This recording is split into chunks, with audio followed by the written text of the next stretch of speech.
المنزل تروان خكاري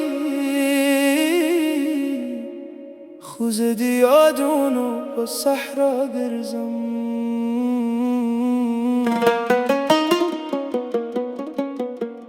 كلنا ترشول مو سمونا بدل شول سما دزرق دردونا بدل نشول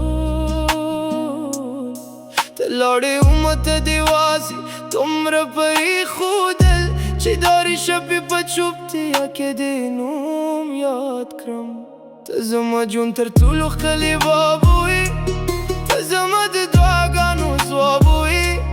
ما به هره هیله ستا په نوم لیکله ته زما د هر مان انتخاب وي زه د پردي ښار مسافر شوم ستا له یاده بې خبر نشوم هره خط کې د تصویر وینم خو ستا تر در بیا حاضر نشوم ته زما په زړه کې لا ژوندی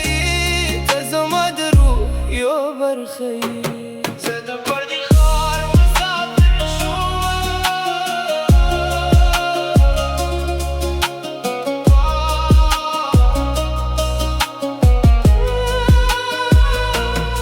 د باران شپو زه یوازې ناستم ستاسو د زړو پیغامونو سره بوختم هره جمله دې لکه زخم تازه شوه هره خاطره دې لکه درد راویښ شو ما ستا د نوم نه سندرې جوړولې ما ستا د عشق نه دنیا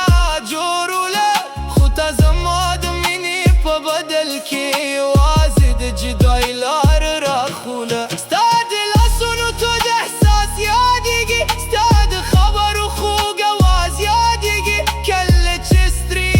له دنیا شوم ستا یو مسکا به مې علاج کېده زه د پردي ښار مسافر شوم ستا له یاده به خبر نشوم هره خط کې د تصویر وینم خو ستا تر در بیا حاضر نشوم ته زما په زړه کې لا ژوندی ته زما د روح یو برخه یې زه د پردي ښار مسافر شوم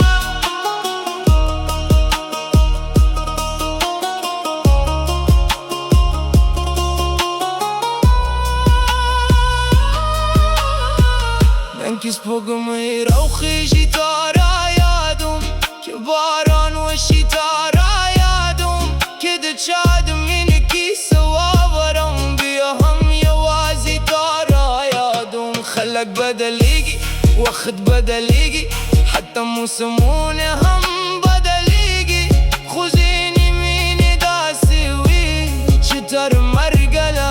ختمېږي که یو ورځ دې زما یاد په زړه راغی او د پخاندې مینې درد احساس که نو اسمان ته وګوره زه به هلته نه یم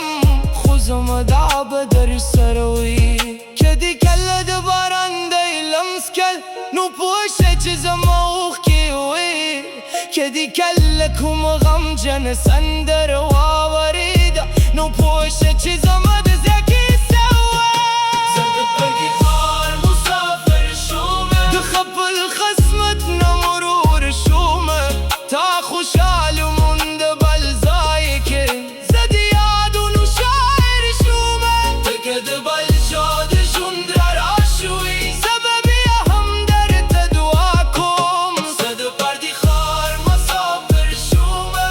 ستا له یاده به خبر نشوم شاید سبا به زحم ورک شم لیکه د باد یو خاموش آواز خو زما د مینې دا کیسه به پاتې وي د سندرو شعرونو یادونو په انداز